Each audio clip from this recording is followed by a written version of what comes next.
Welcome back, coin lovers, and welcome back to Change Your Life.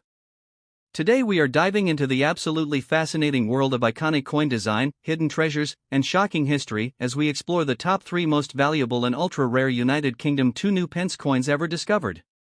Now these coins feature the legendary badge of the Prince of Wales, the iconic 3 feathers design struck right at the prestigious Royal Mint. And here's the jaw-dropping part: even in dirty, worn, and heavily circulated condition, these seemingly ordinary little bronze coins could be worth thousands or even millions of dollars today. So before you toss that old 2p coin into a jar or spend it at a shop, stop right there. Stick around, because you might literally be holding a fortune in your very own hands. Fire! First up at number 1, the 1975 No Mint Mark II New Pence. Then coming in at number 2, the incredible 1996 No Mint Mark. And saving the best for last at number 3, the historic 1971 No Mint Mark, the very first year this coin was ever struck. Every single one of these coins has a shocking story, a hidden secret, and a potentially life-changing value behind it. So like, share, and subscribe, because on this channel we turn ordinary coins into extraordinary fortunes. Stop. Before you read another word, I need you to do something. Go find your old coin collection. That tin box under the bed. That jar on the kitchen shelf. That drawer in the spare room that nobody opens anymore. Because what I am about to tell you about a small bronze British coin from 1975 is something most people have never heard, and most people will never look for.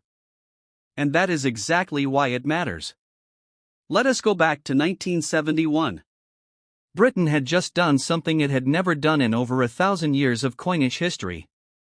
Decimalization. On the 15th of February, 1971, the United Kingdom completely replaced its entire monetary system. Overnight, the old pounds, shillings, and pence, a system that had existed since Anglo-Saxon times, a system older than the printing press, older than the discovery of America, was gone. Replaced by something new. Something modern. Something the older generation of British citizens genuinely mourned. New pence arrived. New coins arrived. A brand new era of British coinage began. And sitting right at the beginning of that era was the 2 new pence coin. Bronze. Humble. Small. But carrying something ancient on its reverse side.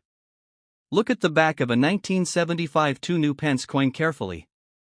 You will see 3 feathers rising from a crown. Below those feathers, a ribbon. And on that ribbon, words in a language that is not English. Ich diene. German words. On a British coin. Meaning I serve. This is the badge of the Prince of Wales. One of the oldest royal symbols in British history, dating back to the 14th century, to Edward the Black Prince, the warrior son of King Edward III. A symbol carried by every Prince of Wales for over 600 years before it landed on this tiny bronze coin in 1975. 600 years of royal history pressed into a piece of bronze worth 2 pence. That is what you are holding. Now here is where the story gets interesting. 1975 was not a dramatic year for British coinage on the surface. No major wars. No metal shortages. No government crisis affecting the mint. But inside the Royal Mint, something was quietly happening that most collectors even today do not fully appreciate. The early decimal coins of Britain, the ones struck between 1971 and the late 1970s, were produced during a period of enormous transition. New dies. New standards. New production processes. The Royal Mint was building an entirely new coinage infrastructure from scratch after decimalization. And in transition periods, varieties happen. Differences in die quality. Differences in strike pressure. Differences in planchet preparation. Small details that separate one coin from another in ways that are invisible to the naked eye but absolutely visible under magnification. The 1975 2 new pence coins struck during this transitional era carry that history in their metal. Now I need to be completely honest with you. Because this is where most coin videos on the internet will lie to you, and I will not. A standard 1975 2 new pence coin in heavily worn, heavily circulated condition is worth face value or just slightly above it. 2 pence. Perhaps 5 to 10 pence to a casual collector who needs it for a date set. That is the truth. But here is also the truth: condition is everything in numismatics. It has always been everything. It will always be everything. The same 1975 2 pence coin in genuine uncirculated condition, original bronze surfaces, original mint luster, nowhere on the high points of the Prince of Wales feathers, no contact marks on the fields, is worth significantly more to the right collector completing a high-grade decimal set. And then there is the other conversation entirely. The 1983 2 pence. I am bringing this up because it is the most important thing any collector of British decimal coins needs to know, and it connects directly to why you should examine every early decimal 2 pence coin you own. In 1983, the Royal Mint struck a small number of 2 pence coins that carried the old reverse inscription new pence instead of the updated 2 pence inscription that had been standard since 1982. These coins, the 1983 2 pence with the old new pence reverse, were errors. Genuine mint errors. They exist in confirmed, documented numbers. And they have sold at auction for £500 to over £1,400 depending on condition. Why does this matter for your 1975 coin? Because it teaches you the single most important lesson in British decimal coin collecting. The difference between a common coin and a rare coin is often one word. One tiny detail. Something so small that most people look directly at it and see nothing at all. Look at your 1975 2 pence coin right now. What does the reverse say beneath the Prince of Wales feathers? If it says new pence, that is correct for 1975. That is what it should say. That is normal. But examine everything else. Examine the quality of the strike. Examine the feather details under magnification. Examine the portrait of Queen Elizabeth II on the obverse, the Arnold Machin portrait, one of the most reproduced images in human history, appearing on more objects than any other portrait ever created. Arnold Machin's portrait of the Queen appeared on British stamps and coins for decades. The man created an image so perfectly balanced, so timeless, that it was used essentially unchanged for years. That portrait on your 1975 coin is a piece of art history as much as it is a piece of monetary history.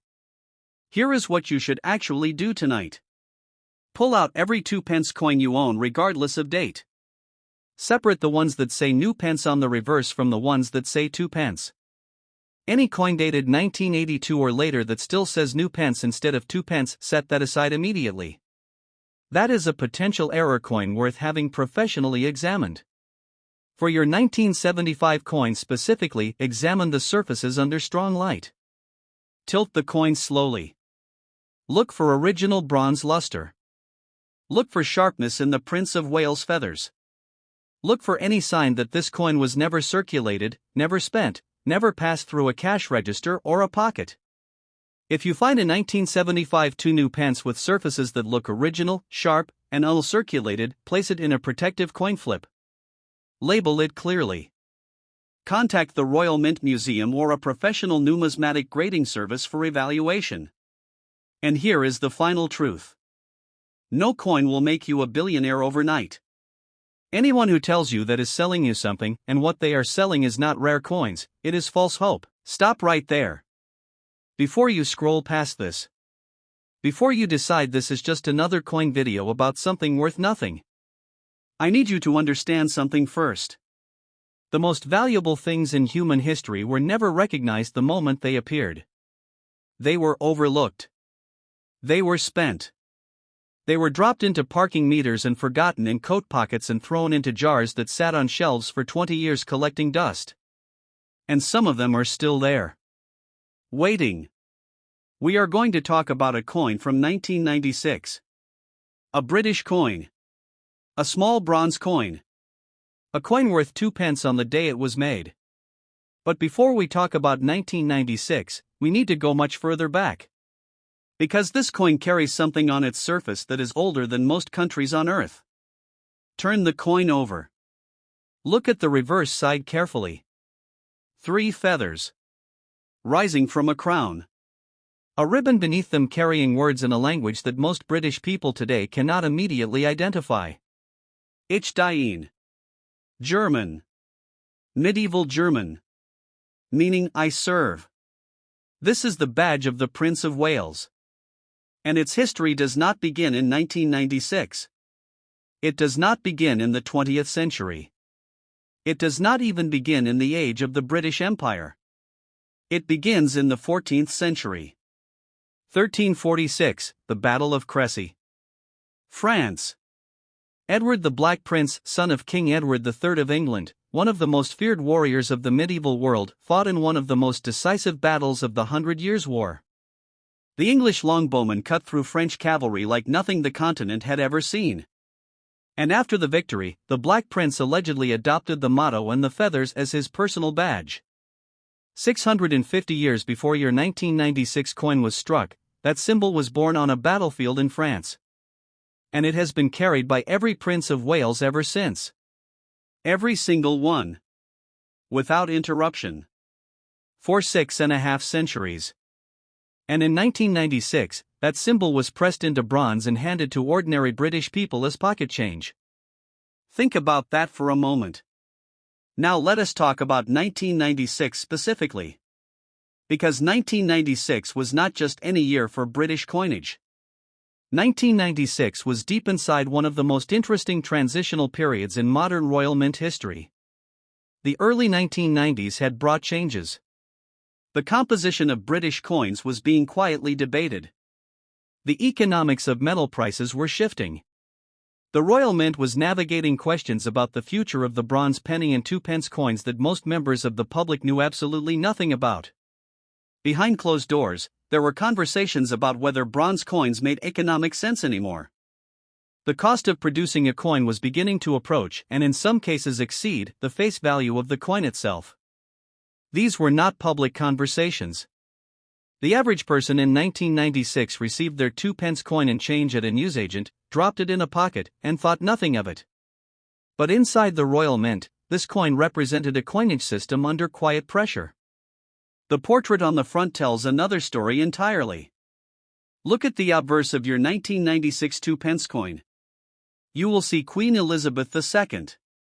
But look carefully at the specific portrait used. In 1985, the Royal Mint updated the portrait of the Queen on British coins. The new effigy, created by sculptor Raphael Maklav, replaced the earlier Arnold Machin portrait that had defined British coinage since decimalization in 1971. The Maklav portrait showed an older queen.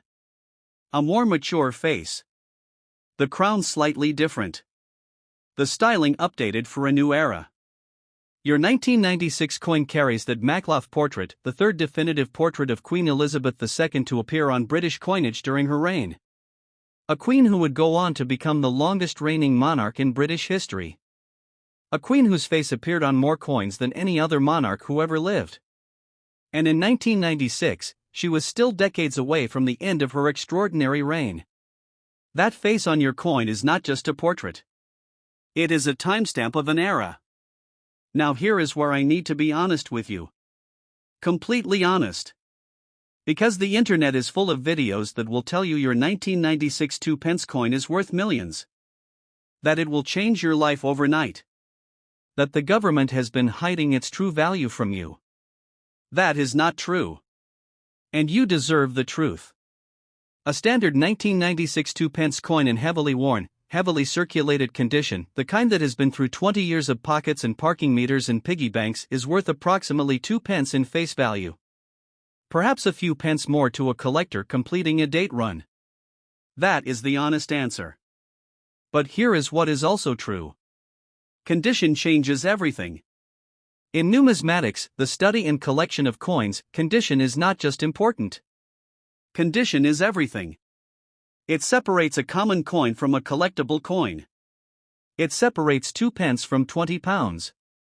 It separates something you spend at a corner shop from something a serious collector will pay real money to own. A 1996 2-pence coin in genuine uncirculated condition, with original bronze surfaces, with the mint luster still visible, with sharp feather details on the Prince of Wales badge, with nowhere on the Queen's portrait, is a different object entirely from a worn example. It is the same date. The same design. The same mint. But it is not the same coin.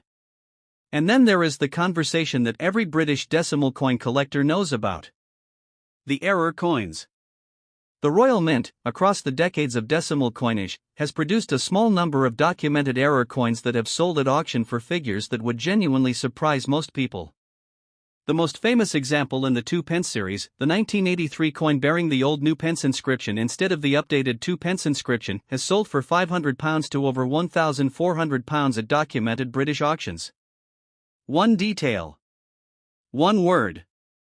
One tiny difference that most people would look directly at and never see.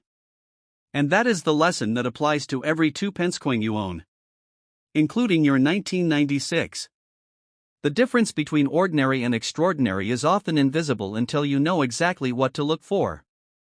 So here is what you do tonight. Pull out every 2 pence coin you own. Every single one. From the jar. From the drawer. From the old coat pocket. From the bottom of the bag that has not been opened in years. Stop. Put everything down. Because what I am about to tell you is not about a coin worth 2 pence. It is about a single day in British history that changed everything. A day that ended over 1,000 years of tradition in a single morning. And the coin in your hand, if you are holding a 1971 2 new pence, was born on that exact day. February 15, 1971. Remember that date. Because on that morning, the United Kingdom woke up to a country it had never seen before. For over 1,000 years, longer than the English language itself had existed in recognizable form, Britain had used the same basic monetary system. Pounds. Shillings. Pence. A system so old that it predated the Norman conquest. A system that had survived the Black Death, the English Civil War, 2 world wars, and the collapse of the British Empire. £1 equaled 20 shillings. 1 shilling equaled 12 pence. 240 pennies to the pound. Children grew up memorizing these numbers. Shopkeepers calculated them by hand. An entire nation operated on a mathematical system that required a level of mental arithmetic that modern people would find astonishing. And on February 15, 1971, it was gone. Overnight. Decimalization Day. The British government called it that. 100 new pence to the pound. Clean. Simple. Modern. For the older generation, it felt like theft. Like something precious had been taken from them without permission. Letters flooded into newspapers. People genuinely grieved the old system the way you grieve something that defined your entire life. For younger people, it was just arithmetic. Easier arithmetic. But for everyone, on that single morning, a new era of British coinage began. And the very first coin struck to represent that new era, the very first 2 new pence coin released into British circulation, was dated 1971. Your coin. Now look at it. Really look at it. On the reverse side, 3 feathers rise from a coronet. Beneath them, a ribbon. And on that ribbon, 3 words that most people read without ever understanding. Ich diene. Not English. Not French. German. Medieval German. I serve. These are the words of the Prince of Wales. This is the badge of the Prince of Wales, one of the oldest continuously used royal symbols in the entire history of European heraldry. And its origin is extraordinary. Go back to 1346. The Battle of Crécy. Northern France. The English army under King Edward III faced the French forces of Philip VI. What followed was one of the most decisive military victories in medieval history. English longbowmen, positioned on higher ground, fired volley after volley into charging French cavalry and Genoese crossbowmen. The French lost thousands. The English lost a fraction of that number. Fighting at his father's side that day was Edward of Woodstock. The Black Prince. 16 years old. Already a warrior. Already carrying a reputation that would spread across Europe and define his legend for centuries. After Crécy, the Black Prince adopted the 3 feathers and the words Ich diene as his personal badge. Some historians debate the exact origin of the motto. Some say it was taken from a defeated Bohemian king on the battlefield. Others say it developed separately within the English royal household. But the result was the same.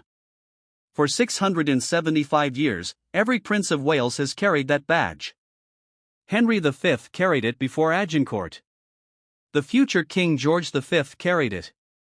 The future King Edward VIII carried it before he gave up his throne for the woman he loved. Prince Charles carried it for decades before he became king. And in 1971, it was pressed into bronze and placed in the pockets of ordinary British people as pocket change. 675 years of royal history. 2 pence face value. Now look at the front of the coin.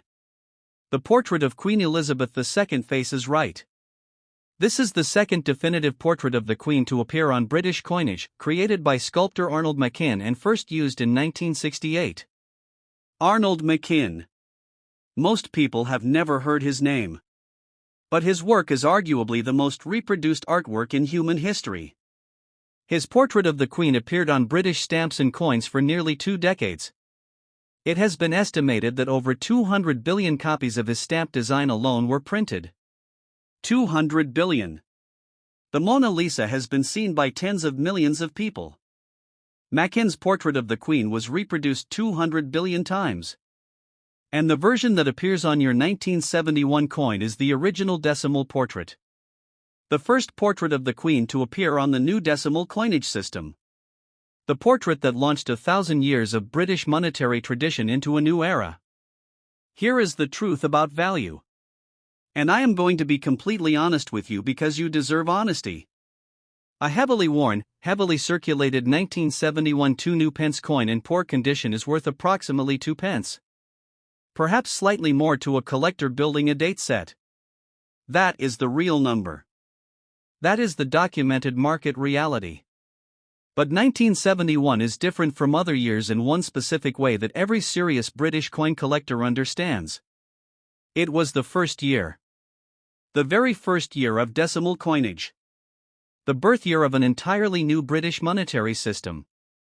And first years matter in numismatics the same way first editions matter in book collecting and first pressings matter in record collecting. Being first carries weight. Being first carries history. And in genuine uncirculated condition, with original bronze surfaces intact, with the cartwheel mint luster still present, with sharp feather detail on the Prince of Wales badge, with no wear on the high points of the Machin portrait, a 1971 2 new pence coin is a genuinely desirable piece for collectors building high-grade decimal sets. And then there is the error coin conversation. Every serious collector of British decimal coins knows about the errors. The Royal Mint, across 5 decades of decimal production, has produced a documented series of coins where something went wrong. Wrong inscriptions.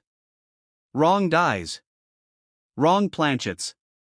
The most famous error in the 2 pence series is the coin bearing the inscription New Pence after the Royal Mint had officially changed all coins to read 2 pence in 1982. The 1983 2 new pence coin with the old New Pence reverse inscription has sold at documented British auction for £500 to over £1,400.